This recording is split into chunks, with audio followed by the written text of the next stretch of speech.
നമസ്കാരം. സ്പോർട്സ് ഇൻഫോയിലേക്ക് സ്വാഗതം. നിലവിലെ ലീഗ് ഷീൽഡ് വിന്നേഴ്സും ഡ്യൂറാൻഡ് കപ്പ് ജേതാക്കളുമായ ഇന്ത്യൻ ഫുട്ബോളിലെ വമ്പന്മാർ the mariners, Mohan Bagan super giants ഇത്തവണയൊരുങ്ങുന്നത് ഇന്ത്യൻ ഫുട്ബോളിലെ മുഴുവൻ ട്രോഫികളും അവരുടെ ഷെൽഫിലേക്ക് എത്തിക്കണം എന്ന ഒരേ ഒരു ലക്ഷ്യത്തോടെ തന്നെയാണ്. ഇന്ത്യൻ ഫുട്ബോളിലെ പല സംഘങ്ങളെയും പോലെ വെറുതെ ട്രോഫികൾ സ്വപ്നം കാണുക മാത്രമല്ല ഈ സംഘം. അതിനായി ഏറ്റവും മികച്ച താരങ്ങളെ തന്നെ ടീമിലെത്തിക്കുകയും ഏറ്റവും ഭംഗിയായി തന്നെ സ്വപ്ന സാക്ഷാത്കാരത്തിനായി ഹാർഡ് വർക്ക് ചെയ്യുകയും ചെയ്യുന്ന ഈ സംഘം ഇത്തവണ എത്തുന്നത് പുതിയ പരിശീലകൻ ജോസെ മൊളീനയ്ക്ക് കീഴിലാണ്. ഒരുപക്ഷെ മോഹൻ ബഗാൻ സൂപ്പർ ജയൻസിൻ്റെ ചരിത്രത്തിലെ തന്നെ ഏറ്റവും അഗ്രസീവായിട്ടുള്ള ട്രാൻസ്ഫർ ജാലക ഉപയോഗം എന്ന് തന്നെ വേണം ഇത്തവണത്തെ നീക്കങ്ങളെ വിശേഷിപ്പിക്കാൻ.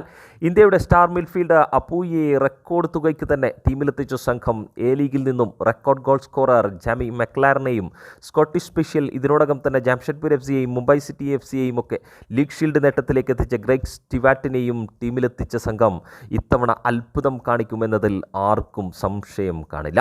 മോഹൻ ബഗാൻ സൂപ്പർ ജയൻസിൻ്റെ എല്ലാമായ ദിമിത്രി പെട്രാഡോസിനെയും ജേസൺ കമിൻസിനെയും കൂടാതെ പ്രതിരോധത്തിൽ കരുത്തേകാൻ ടോം ആൽഡ്രഡിനെയും ആൽബർട്ടോ റോഡ്രിഗസിനെയും ടീമിലെത്തിച്ചിട്ടുമുണ്ട് ഈ സംഘം.